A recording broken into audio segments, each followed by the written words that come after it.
நரி முகத்தில் முழிச்சிட்டு போனா இல்லை நரி ஃபோட்டோவை வச்சு அதை பார்த்துட்டு போனா, நிறைய பேர் நரியோட தலையவே வச்சுலாம் பார்த்துட்டு போகிறாங்க. அப்படியெல்லாம் பார்த்துட்டு போனால் அதிர்ஷ்டம் வரும்னு சொல்கிறாங்களே, இது எந்த அளவுக்கு உண்மை?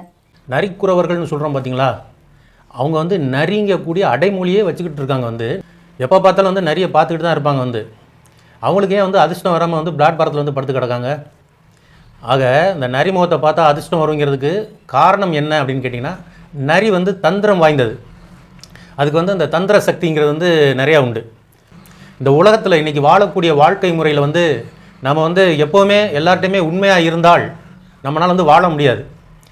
கொஞ்சம் அப்பப்போ கொஞ்சம் தந்திரமாக, அது நரி மாதிரி தந்திரமாக இருந்தால் வாழ்க்கையில் நம்ம ஜெயிக்கலாங்கிறதுக்காண்டி தான் ஒரு அடையாளமாக நரி மூஞ்சை பார்த்தோன்னு வச்சுக்கிறோங்களேன். நரி மாதிரி தந்திரமாக யார்கிட்ட எப்படி பேசணும், யார்கிட்ட எப்படி அடங்கி போகணும், என்ன பண்ணணும், என்ன செய்யணும்ன்ட்டு அந்த நரி மாதிரி இருந்தால் நம்ம வாழ்க்கையில் அதிர்ஷ்டம் வரும். இதுதான் அதோட உண்மையான அர்த்தம்.